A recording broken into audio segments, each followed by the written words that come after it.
Day 2 of a 100-day monk mode challenge, and today I'm bringing in more spice. Yesterday everything went pretty well, pretty sleek, all the work blocks were accomplished, everything went really good. Today I have circumstances outside of my control, some of them are, that are wrapping the whole schedule, like really messing up with the whole schedule. So let's dive into my insights.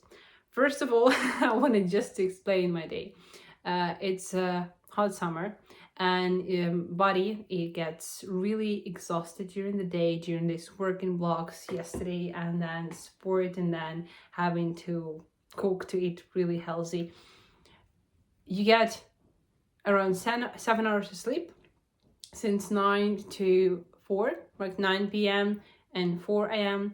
I woke up, everything went perfectly well until 8 a.m. when I fell asleep, which happened rapidly. I started feeling really sleepy, and coffee was not even helping. Today I also drank around like 3 cups or something.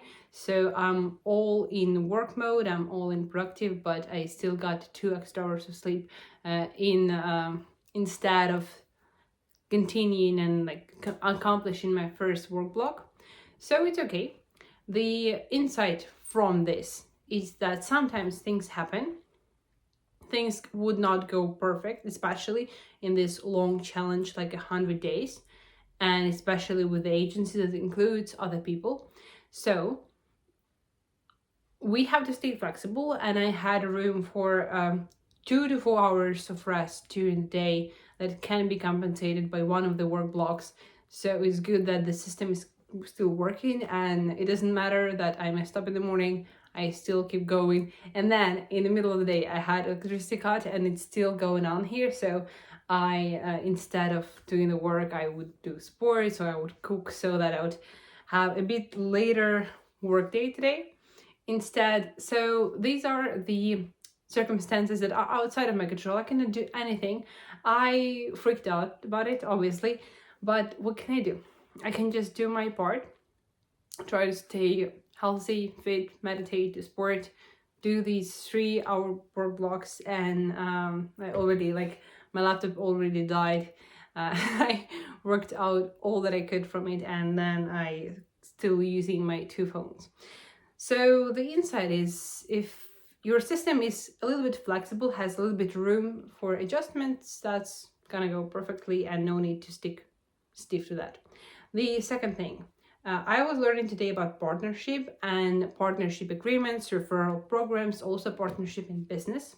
So I learned a couple of really interesting things.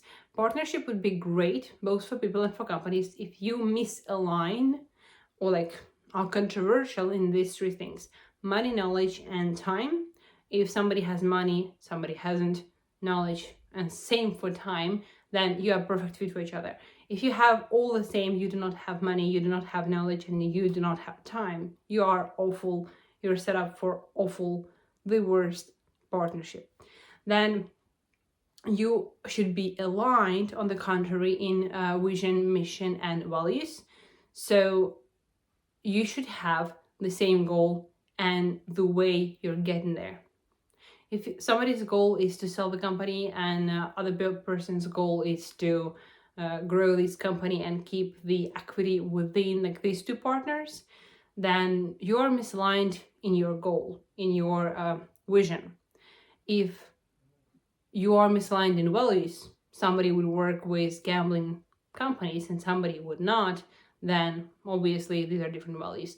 Values would also create different lifestyle or different habits, work habits. And that's when they say, when you're marrying a girl, you marry her family. When you are entering in business partnership with somebody, you are involving in their personal life, in their lifestyle as well. If that is messy, that definitely affects business. Some say that business and personal are not intersected. Well, they are, I think, and I try not to go in any personal stuff within the agency, like with brand designers. I am having strictly working relationship. It doesn't mean that we have rude relationship. We have really nice, and I really appreciate the team and I love them. But I would not do the thing that I do with my friends, with my team, because we have limits, and we should keep some professional level to that. I still believe I'm like old-fashioned in that. I still believe in that because of my experience of sometimes involving personal. It's never a good thing. And the last insight, I have only 3 today, a bit less. At the start, I really should give 4 hours a day to strategy and money making moves for my agency, because this is my baby and it is priority. I'm working with a client, and she has client baby resume app. At the moment, maybe you know a little bit about the name, and definitely the client has baby, so it takes up some time from the schedule, like to take care of the baby.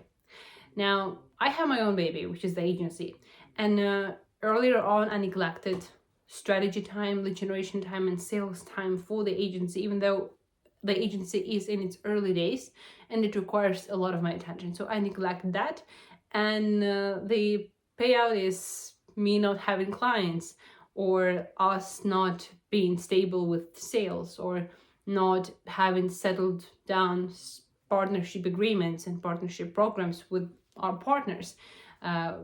This can be falling apart. So I thought that I might have this 4-hour block for 100 days. Maybe I would keep that first month, right? And then I will eliminate that, and I wouldn't need these 4 hours on an everyday basis. I would need that maybe once a week or something. But when I started working these 2 days, they were so packed with these money making moves, and there is so much more to do, and there is so many problems that I think in the early years of business life, these 4-hour strategy blocks are essential. That's what I see from my own experience at the moment. I'm not talking as the expert in the niche. So these are the 3 insights. First, having room for flexibility in any system, whether that's KPIs with your employees, whether these are agreements with the client, whether we're talking about a deadline, whether we're talking about this monk mode. If you have a little bit of room for adjustments for circumstances that are outside of your control, not to panic because of them, but to be okay with these circumstances, better have that room. Another thing is, partnership is good when you are controversial in money, knowledge, and time, and aligned in vision, mission, and values. And the third thing is dedicating time, at least 4-hour working block a day for newborn business is a must. These are all the insights for today, and I gotta go do some sports, and I'll get back to you tomorrow. See you.